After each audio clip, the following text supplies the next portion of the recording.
is here, and WMBF News is your first alert to the active months ahead. Plan, prepare, protect. A WMBF First Alert Hurricane Special starts right after the lottery.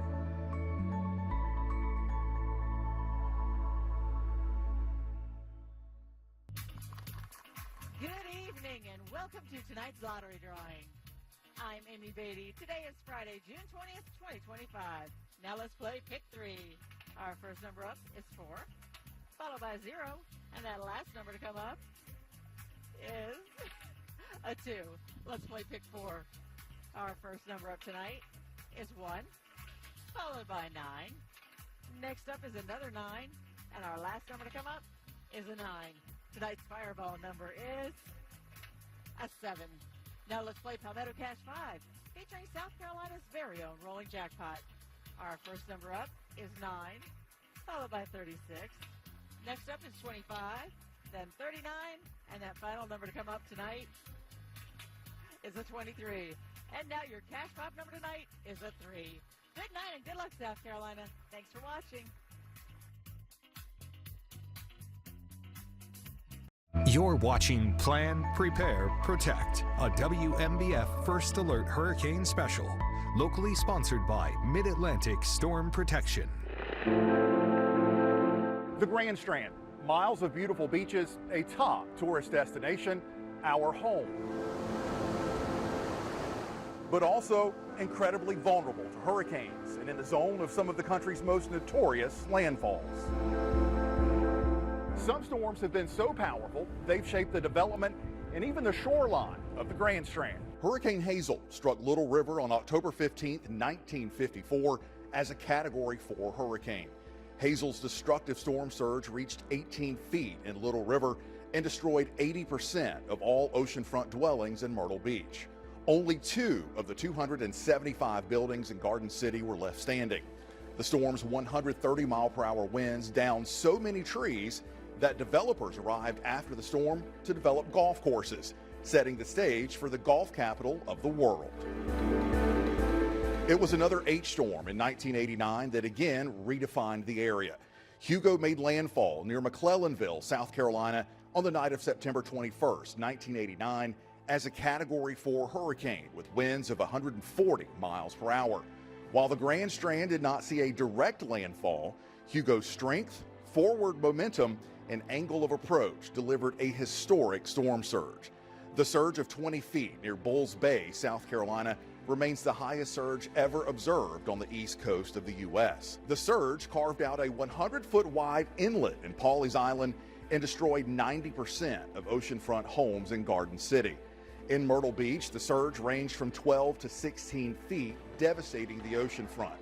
Hugo continues to be remembered for its powerful winds well inland, reaching 110 miles per hour at Sumter, 100 miles per hour in Columbia, and 90 miles per hour in Florence and Charlotte. Hugo not only reshaped the beach, but how evacuations were handled across the state.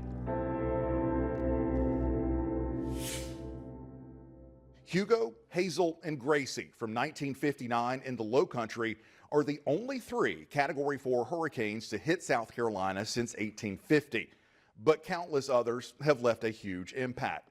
The coastline is riddled with landfalls from Category 1, 2, and 3 storms, along with countless tropical storms.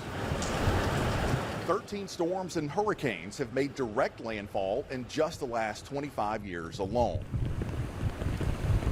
Matthew in 2016 brought the second highest surge on record to Myrtle Beach with hurricane-force wind gusts. Ian in 2022 destroyed piers up and down the coast. Isaias flooded much of the North Strand in 2020.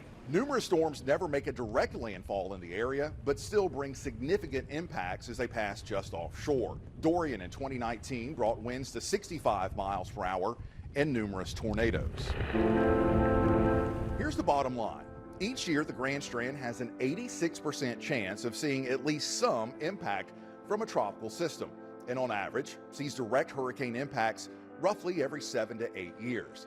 And here's the scary statistic that should lead you to prepare this year and every year. Based on the long-term statistics, Horry County should see a direct landfall of a Category 3 or 4 hurricane every 30 years. The last time, 1954 with Hurricane Hazel, 71 years ago, meaning we are long overdue for a major landfall. So what does this season look like? Experts at NOAA and the Colorado State University agree that another busy season is likely. Water temperatures in the Atlantic have cooled since last year's record-breaking warmth, but still remain well above normal, especially from the Caribbean to the Gulf and off the coasts of the Carolinas. This season will also likely feature an active African monsoon season. Large clusters of storms across Central Africa are the seedlings of many tropical systems in the height of the season. More action in this monsoon area tends to support stronger and longer lasting hurricanes that can travel across the Atlantic. Lower wind shear is also a big factor this year, allowing more frequent storms to develop. We also continue in an active era of hurricanes that started in 1995. These decades-long active periods are well known for increased hurricane activity. Previous active eras occurred in the 1930s and 1950s. Predicting how many storms may develop in a season has come a long way, with great advances in the forecast accuracy over the last few decades. The next frontier of long-range forecasting is narrowing down where the developing storms may go. Dr. Phil Klotzbach and his team at Colorado State University are leading the way in these forecasts. In its hurricane outlook, Colorado State now includes the risk to coastal areas across the country.